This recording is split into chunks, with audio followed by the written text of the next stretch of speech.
ஆவியாயும் அக்கப்போர் போலைய. எப்பா பசுபதி, நீ சொன்னதெல்லாம் கரெக்ட். உங்க அப்பா இங்க வந்து அதே வேலைதான் பாத்துக்கிட்டு இருக்கான், திருந்தவே இல்ல.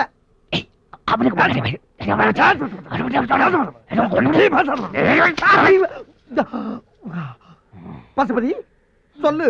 இப்ப புரிஞ்சுக்கிட்டீங்களே, ஊருக்கு தான் அந்த பெரிய மனுஷன், ஆனா வீட்டுல அப்படி கிடையாது. இது என்னால மட்டும் இல்ல, என் மாமாவால கூட தாங்கிக்க முடியாதனாலதான் அவருக்கு இன்னொரு கல்யாணம் பண்ணி வைக்கிறதுக்கு அவர் முடிவு பண்ணாரு. எது ரெண்டாவதா?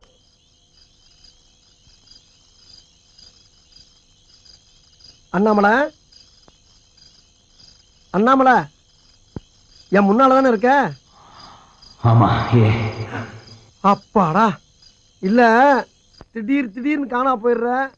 நீ கூட வர நினைச்சுக்கிட்ட நான் தனியா ரோட்ல பேசிட்டு போறேன்னா ஊர்ல இருக்க பையெல்லாம் கிறுக்கி நினைச்சு கல்ல கொண்டு மண்டையை உடைக்கிறாங்க. அதனால நீ எப்ப என்னைய பார்க்க வந்தாலும் எங்கனக்குள்ள இருக்க, என்ன பண்ணிக்கிட்டு இருக்கேன்றத முதல்ல தெரியப்படுத்து. என்ன? அப்புறம் இன்னொரு முக்கியமான விஷயம், ஓ மகன் உன்னைய பத்தி எல்லா விஷயமும் சொல்லிட்டான். ஆனா நீ செத்து போனதை மட்டும் சரியா சொல்லல. நீ எப்படி செத்தேங்கிறத கொஞ்சம் தெளிவா சொல்லு. என்ன சத்தத்தை காணா? மறுபடியும் செத்துட்டியா?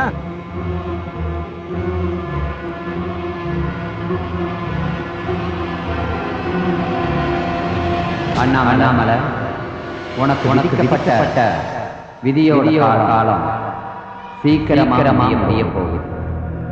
வருகிற வளர்க்கிற ஏகாதசி விதி சுக்லபட்சத்துல உனக்கு கிடைக்க வேண்டிய கர்ம காரியங்கள்லாம் கிடைக்கணும். அப்பதான் இந்த நிலையிலிருந்து விடுபட்டு வேற உன்னதமான நிலைக்கு நீ போகணும்.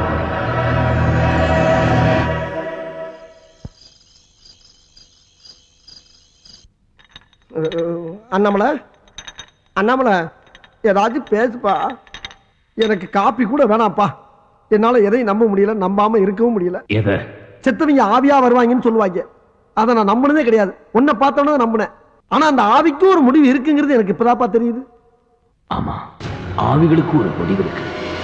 ஒவ்வொரு உயிருக்கு இத்தனை வருஷம் தான் ஆயுளுங்கிறத பிரம்மா பிறக்கும் போதே முடிவு பண்ணிடுறாரு. முடிவு பண்ண காலத்துக்கு முன்னாடியே ஒருத்தன் செத்துட்டா அந்த ஆத்மா மேல போகாது.